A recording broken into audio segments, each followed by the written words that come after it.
Okay, hey, what's up, guys? So, today I was going to kind of talk a little bit about tone. I was getting a lot of questions about that. Yeah, I know. I can't get... I'm trying to get this drum machine going, but I don't think my keyboard reaches over here. I'm trying to have some tracks so we can play, but my keyboard's really low on battery. So anyway, today I wanted to talk a little bit about tone, and some of the ways that you can achieve that, not just through your amp and through your guitar, but also through the way that you play, techniques, and things like that. So, let's see. That fix it. Nope. Okay. No drums today. No fun drums. Oh well. So, hey, what's up, you guys? So, glad to see you could make it, Paz, and James, and Elijah, Noah. Hey, I remember you talking. You guys should have seen this guy. He got me mixed up with, what is it? Buried or something? Buried Alive? That was pretty funny. Hey, what's up, Jesse? Space Galaxy background. Yeah, if I had this hooked up, but they only allow me to stream through my phone. Otherwise, I would green screen the shit out of this. It'd be really cool. So, can you guys hear that or no? Yeah? Can you hear the amp and stuff?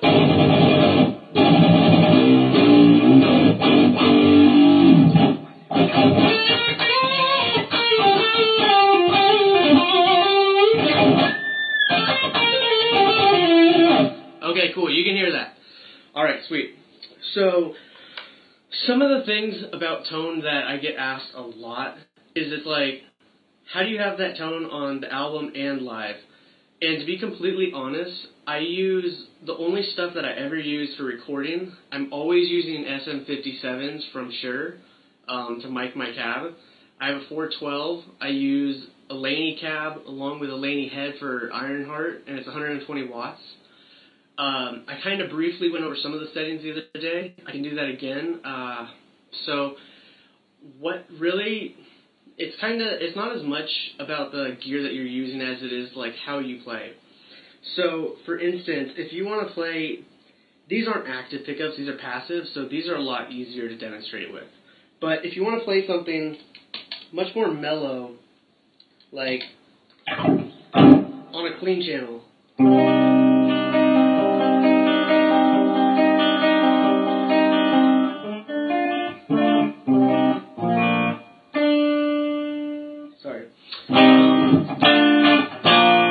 but exact same chords.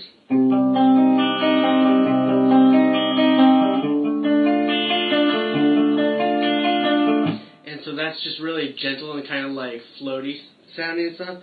But if you want to make it like, you know, harsher and stuff, just dig in a little bit more.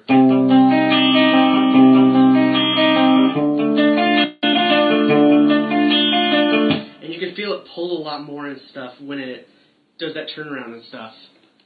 Give some tasty feels. Okay.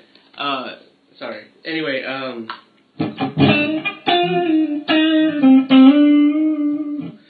when we do things like that where it just has to do with the nature of our picking, that's more of an organic title. Because you can produce that. What I recommend doing is playing on an acoustic a few times and really digging in and getting that different feel, because you'll be able to tell a big difference in what it feels as well as what it sounds like. Of course, you know, you want heavier stuff, obviously distortion stuff to sound heavier. But you should also take note of which pickup you're using, the tone knob, all that stuff comes into play. If you want more mellow stuff on cleans, like for more jazzy type sounds, use your neck and then turn down your tone just a little bit, and you'll have a little bit nicer, like, a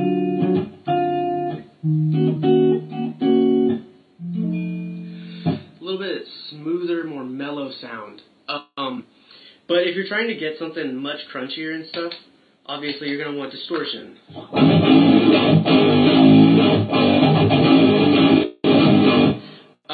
But what I'm trying say is a lot of this comes down to your picking.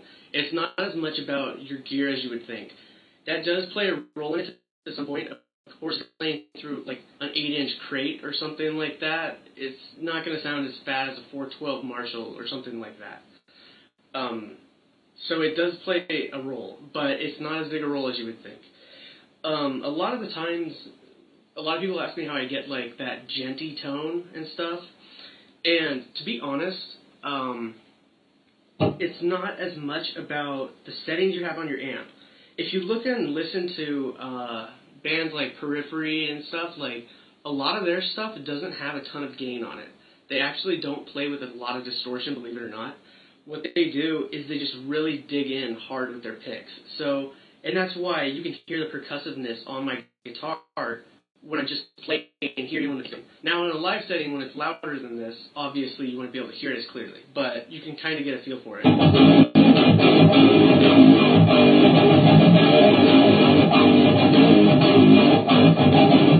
And you can hear that. Connection is too low in this building, can't even watch. I'm sorry, Jesse, man. I'm going to upload these later. All these videos I'm uploading to YouTube as well for people that can't catch it. So, anyway, you want to dig in more with this to get that real djent sound. And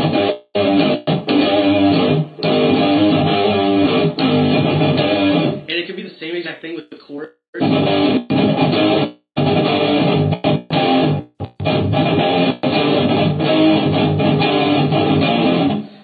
Things like that. Can you put like whales in the back of the green screen? I can in post-production, but since this is real time, I cannot edit the green screen right now with compositing because I don't have an actual camera up to a live feed, unfortunately. Once Facebook makes that work, then I can. Do Rings of Saturn. Yeah. Rings of Saturn is kind of they kind of do that kind of stuff too. I mean, they dig in really hard and stuff when they want to get that tone. But I don't think they're as much along what I'm talking about right now. I'm trying to get across to you that a lot of the tone that you get is organic. You want to focus on your picking hand and focus on this hand. Like, Luga and Periphery both, I get a lot of questions about djent. That's why I'm answering with these kind of bands. For that kind of stuff, it's sometimes you'll notice when they play it, they're not just doing, you know, like they'll do, and so they do a lot of those kind of like bends and stuff, and it actually gives the music a different tone. It really does. And I know it doesn't, it seems like, well, that's a different note, but, and it is when you bend it and stuff, of course, but it's actually changing the tone of the song as far as like the attitude and stuff. It really breathes and like bounces and stuff with everything else. So that's really cool. I got to work with you when I lived down south. I'm sorry, Johnny, I didn't even know you lived down here. That's pretty cool, man. Them non-GMO organic tones. Dude, I'm telling you. I know you guys are going to laugh about it, but it's not a single, like, I'll buy this amp, I'll buy this pedal, you know, and I'll have this tone. Some people think it is, and I think that can be part of the battle. Like I said, you're not going to get that tone, a huge fat tone from like a little tiny crate, you know, or a little Fender amp or something. So it does play a role, but it's not as big as a lot of people seem to make it. I'm trying to do like 2 and 3 finger taps, and your boy is struggling. Just want to hear how it sounds when you do it. Okay, so to lead this into my next point, to get a really good lead tone, what you kind of want to do is you want to mellow out the high end just a hair on your amp. So I have 2 different settings, 2 different channels. I have a rhythm channel, as well as my clean channel is the same thing, for EQ and stuff like that. And then I have a lead channel, so I can switch between them. You can hear the lead is definitely a little bit louder. And that's because I want it to stick out a little bit more. But you're also going to notice that there's a difference in tonality as well. Like, if you listen really close,